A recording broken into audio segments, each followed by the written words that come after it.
आप सभी सुनने वालों को मेरा प्रेम भरा नमस्कार। सुबह के पौने 4 बजे हुए हैं। मैं यहाँ पार्क में टहलने आया हूँ। अहंकार इंसान का पतन कर डालता है। जो अहंकारी पुरुष होता है, उसको कभी जीवन में शांति नहीं मिलती है और उसका अहंकार उसका स्वयं का ही नाश कर डालता है। अपनी आंखों से इतिहास उठाकर देखें तो रावण, दुर्योधन, कंस, हिरण्यकश्यप, ऐसे बहुत से इंसान थे जो अहंकार के कारण अपना पतन करवा बैठे हैं। इसी तरह एक जगह कबीर कबीर के गुरु रामानंद का आश्रम था और उसके 3 कोस दूरी पर गोरखनाथ का आश्रम था। गोरखनाथ सिद्ध पुरुष थे, सिद्धि प्राप्त थे। तो रामानंद के यहाँ काफी अधिक शिष्य थे उनके, गोरखनाथ के यहाँ कम थे। तो गोरखनाथ को ईर्ष्या होती थी कि इससे अधिक शिष्य मेरे पास हों। तो गोरखनाथ चिंतन कर रहे थे क्या किया जाए कि उसके शिष्य मेरे पास आ जाएं। इन्होंने सोचा कि रामानंद से साक्षात करें, हम पराजित कर लें और उसका जो है अपने में मिला लें उनको हम, तो हमारा आश्रम बड़ा हो जाएगा, हमारे काफ़ी शिष्य हमारे हो जाएंगे हम। ये विचार मन में उनके आया। गए रामानंद के पास और कहने लगे, हम आपसे साक्षात चुनौती मैं दे रहा हूँ, मैं आपको मैं साक्षात करना चाहता हूँ।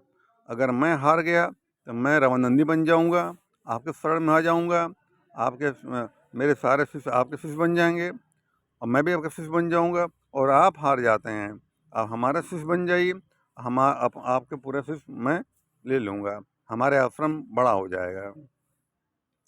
तो रामानंद ने कहा, भैया इस समय हम बूढ़े हो चुके हैं, हमारा चेला कबीर है, कबीर को हरा दो तो मैं अपनी हार मान लूँगा। रामानंद ने कहा, गोरखनाथ ने कहा, कोई बात नहीं, आप करो चाहे कबीर करे, क्या फ़र्क पड़ता है इससे। तो गोरखनाथ को अपनी सिद्धियों बड़ा अहंकार था कि मैं इनको पराजित कर लूँगा कबीर को। दिन समय निश्चित हुआ, नदी किनारे का आयोजन किया गया। पूरा भाई 2 महाहस्तियाँ थी ये, तो पूरा जो है सैलाब आया, बहुत से आदमी आए, लोग देखने लिए कि इनके साथ-साथ कैसा होता है। बहुत भीड़ लग चुकी, नदी किनारे कबीर भी आए और गोरखनाथ भी आए। बड़ा मजमा लगा वहाँ पर। तो गोरखनाथ त्रिशूल ले गए हुए थे, अपने त्रिशूल साथ में रखते थे। अपने सिद्धि के बल पर त्रिशूल को जमीन में गाड़ा और अपने सिद्धि के बल पर उठ करके त्रिशूल ऊपर जाके बैठ गए। कबीर नीचे रह गए। तो रामानंद ने कहा, कबीर, शास्त्र तो बराबरी का होता है, हम कहाँ ऊपर और तुम कहाँ नीचे, हमारे बराबर आके शास्त्र करो तब तो मजा आएगा। कबीर ने कहा, अच्छा। कबीर ने रस्सी का गुल्ला मंगाया है, गुल्ला मंगाया, एक छोर अपने हाथ पर एक उछाल दिया, एक धरती पे छोर रखा, उछाल दिया और कबीर रस्सी पे चढ़ करके आसमान में बैठ गया जाकर वहाँ पर। कहने लगा, रामानंद, कहने गोरखनाथ, हम कहाँ आसमान तुम कहाँ नीचे, हमारे बराबरी आओ तो बात बने। जब गोरखनाथ ने उनको देखा ऊपर, उनकी हालत खराब हो गई। कहले, महाराज नीचे आ जाओ, आप हाथ जोड़ नीचे आ जाओ। तो कबीर नीचे आए तो रमन ने कहा कि गोरखनाथ ने कहा, मैं अभी हार नहीं मैं मानूंगा, मैं पानी में जा रहा हूँ, नदी में जा रहा हूँ, तुम मुझे पकड़ के दिखाओ तब मैं हार मानूंगा। कहने ठीक है।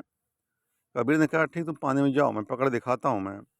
गोरखनाथ सिद्धि के बल पर पानी में घुसे, अब पानी में जाके मछली बन गए, मछली झुंड में जाके तैरने लगे जाकर के। कबीर घुसे पानी में, अब हाथ पकड़ा, उठा के बाहर फेंक दिया उनको, लड़खड़ा गिरे जाकर के गोरखनाथ। तो गोरखनाथ ने कहा कि अब भी मैं हार नहीं मानूंगा, अब पानी में आप जाओ, अब मैं न पकड़ पाऊँ तो मैं पूरी तरह से हार मान जाऊंगा मैं। कबीर कहने, ठीक है, भी ठीक है। कबीर पानी में घुसे, अब पानी में जाकर पानी हो गए, पानी में जाकर पानी हो गए। अब गोरखनाथ पानी में घुसे, पूरा खंगाल डाला, पूरा पूरा जितनी सिद्धि बल, जितना योग था, जितनी तपस्या थी, पूरा खंगाल डाला। कबीर कहीं पता नहीं चला भैया।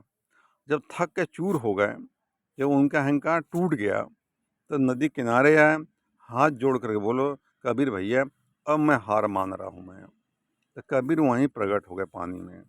कहने लगे कि राम, जब तो तुम्हारे अंदर अहंकार रहेगा तुम पकड़े जाओगे, अपना अहंकार छोड़ दो, अहंकार तुमको बर्बाद कर देगा।